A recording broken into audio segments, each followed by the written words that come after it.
I saw a story, and look, there does come a point where I fully appreciate if you listen to the show daily, and sometimes it's been tangential rants about NIL, name, image, and likeness.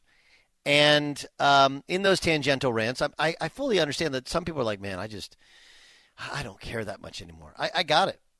Okay. But I do think I can make you care about it, not because you care if a college kid gets money from his name, image, and likeness, or the argument just becomes you got people dug in. It's, dug in on both sides and not willing to evolve. But I think that there's a lot of discussion about things that's interesting. And I do feel like we're headed towards it. And I feel like it's like any decision you make. You ever had anybody give you, I'm sure you had somebody give you advice. Well, put together a list of pros and cons. The problem with it is every decision has pros and cons. Right? Literally, every time I changed jobs, I did the pros and cons thing. It didn't really help. And you're like, why didn't it help? Well, it didn't help because there were pros and there were cons. And not all the pros were equal, not all the cons were equal. And I made my decision based upon some of the pros, or maybe one or two of the cons, but not the totality of it, because it's hard, because it's not an equal playing field. Let me explain kind of what I mean. Lane Kiffin said this to Sports Illustrated. Kiffin said that college football is a professional sport. Boosters essentially act as team owners. The way Kiffin and many others see it, the top programs in the country have always had the most resources, more resources than those below them. Those resources were previously used for things like facilities and coaches' salaries. Now that money can be used to pay the top recruits. Unlike Saban, Kiffin does not think that should stop. He believes players should be paid and thinks the better players should get more money than their peers with less talent. He also thinks college football needs the equivalent of a salary cap. The thing that seems simple here is that there's a cap. How are we not a professional sport? What is the difference? Players are making money. They can opt into free agency. We're a professional sport. They are professional players, contracted employees without contracts. They get out whenever they want. Without a cap, Kiffin believes the top players in college football will operate the same way as NFL players if they were testing free agency every year. Let's be honest, in professional sports, if you're an agent of a player can opt into free agency and come back when they want after testing the waters. No, I'm not going to do that unless there's a penalty, Kiffin said. So there's a lot to it. Let me tell you what he actually said. Because though he said it's a professional sport, he's saying, like, again, the players actually have it both ways. They're getting paid, yet there's no contract to it. He's saying they're a professional sport. We should operate as such. Colin Cowherd had an interesting take on it.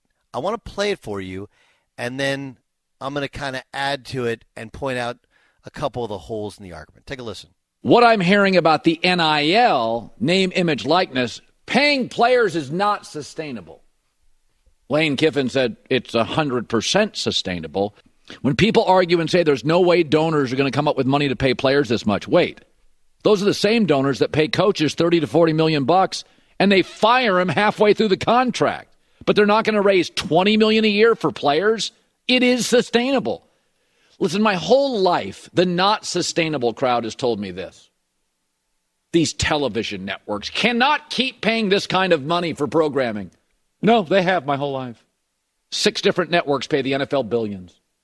You cannot keep gouging fans. They won't go to games. No, the owners keep gouging them. All those NBA games, Chase Center, Mavericks, Warriors will be totally sold out. Beers are now sometimes $15. They keep gouging them. It's all sustainable. Yes, paying players, it's here to stay. Go ahead, get uptight about it. Now, do I think there needs to be tweaks? Yeah, I don't think you should be buying high school players. I think that's kind of gross. That's why the NBA said 1 year of college. It wasn't really that they wanted to make sure you went to college. They just didn't want to have their general managers recruiting in high school gyms. I don't think you want to be bidding on 16-year-olds. I don't think it's the end of the world. But I would do this. You have to be on the campus to be paid. You got to be a player. You got to be in the program. and maybe you have to play like 4 games. You've got to be on the field for 4 games, and then I'll pay you. I don't like bidding for high school players. I think that feels a little unseemly. Okay. So what Colin's getting to, by the way, is kind of what I said. You got to play a year, and then the transfer thing is what Lane Kiffin is getting to, where if you're gonna sign on to play with the team, you can't have free agency every year. That just doesn't work. That doesn't work. But the idea that it's not sustainable is not what anybody said. No one said it wasn't sustainable. But it's a completely different product and a completely different way of doing things. And there's so many other pitfalls that you're kind of callously overlooking. It's like if you play chess, right? You play chess, and obviously speed chess is different than regular chess. You play chess, though. You don't have to just look at the move. You have to look at how the move affects the entire board. And it's not just the entire board being stagnant. It's what the next series of moves are. There's a whole pattern to things. That's what this is. So if this is the plan, if you professionalize it, and if boosters pay these athletes and then they're professionals, okay. Now, once they become professionals, the benefits of a scholarship become taxed. Right? That changes things. It doesn't just change things from the player side. It changes things from the school side. Okay? If I'm a player, now I have to balance out. Wait a second. Do I still have to go to class? Can I just represent? Can I just be a ringer and represent this program? Again, I know you may think that's not what college athletics is about, but the truth is that's what college athletics is actually about. But it's okay. I'm sure that can be worked through. If you make them employees, they become fireable. That sounds reasonable. You think kids get run off. The truth is, you can't really run off kids anymore. You can make it so that they don't play, but you're not taking their scholarship. These are all 4- and 5-year guaranteed deals in scholarships. Right? So if you're going to do that, there is kind of a downside to it. Remember also that this idea that boosters will pay it, it's sustainable. I agree. But this is the big thing. For every yin, there is a yang. For every cause, there is an effect. And there's not an unlimited sum of money. Right? There's just not. That doesn't exist. There's not the unlimited sum of money. First, there will be boosters who just don't want to do it. Okay? They just don't. They don't believe in it. Second, the ones that do want to do it, there will be some that will have a bad run with the guy. They'll pay a kid a bunch of money. They won't enjoy the experience. The kid will transfer. They'll be mad. They'll be very hesitant to do it again. But here's the bigger thing is, the way the whole thing is run is, okay, you go through school, you graduate your school, you come back, have season tickets, become a booster, become a donor. Now they ask you for money, and that's what keeps the lights on. The real money in college athletics is not in the TV contracts for most of them. It's not. Okay? It's in donors giving. That's how they build all the buildings on campus. That's how they build not just the buildings within the athletic facilities, all those buildings. What do you do on a college football Saturday? You bring a guy in, you bring a lady in, you show them the team, you show them the facilities, you sit them in a box, they sit next to the president, the athletic director, you nudge them, hey, this would be great. What do you think? How about you throw in some money, right?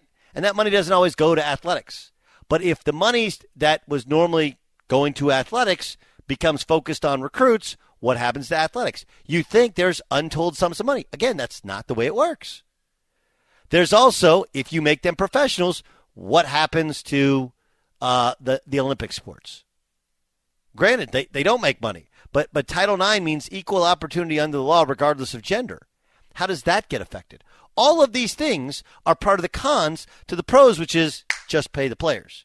No one said there wasn't the money. It's if we direct the money somewhere else, the money for the facility, which, by the way, means the rich get richer.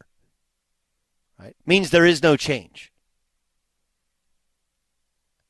Right? Alabama already has the facilities. LSU already has the facilities. So taking money away from their future facilities, that only hurts everybody else.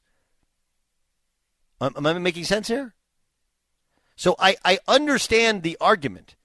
And I do believe that it appears as of now that's the way we are on some level headed. I don't think they will ever get to where they're professionals.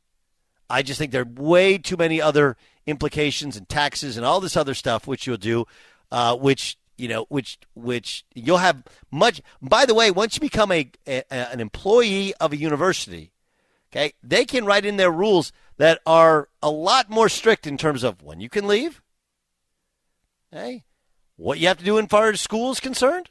Like all of these things that you blow off as not important, it can be a conduct policy.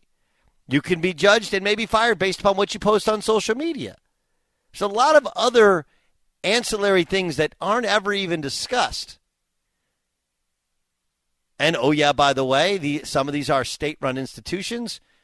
How does it affect their funding from the state, which gets less and less by the year in terms of money thrown into athletics? There's a lot to it. And so while Colin is right, like anybody who said they couldn't do it, they are doing it. But let's also be honest, something has to give. And here's the last thing, and here's the most important thing. Over the weekend, I had a great talk with a dear friend of mine who is a high-ranking assistant at a top 20 program. And he said, what's really sad is people thought players were being exploited previously. They need to understand these kids now are going to be exploited.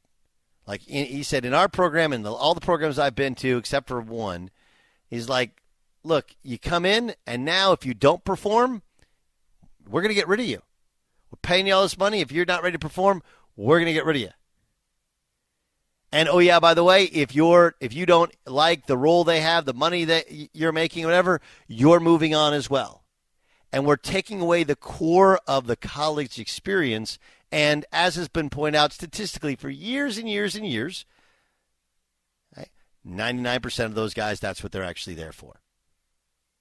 But we're actually exploiting these players even more so. We're giving them some money, which you would think, hey, man, they'll be able to use this money for their family. It's not life-changing money. There are a couple of guys that are going to make life-changing money. A couple of them. Most of them will not. And yet they're still caught up in all the same stuff. So there's a lot to it. There's a lot to it, and it's not sinister to think, hey, maybe we just pump the brakes a little bit.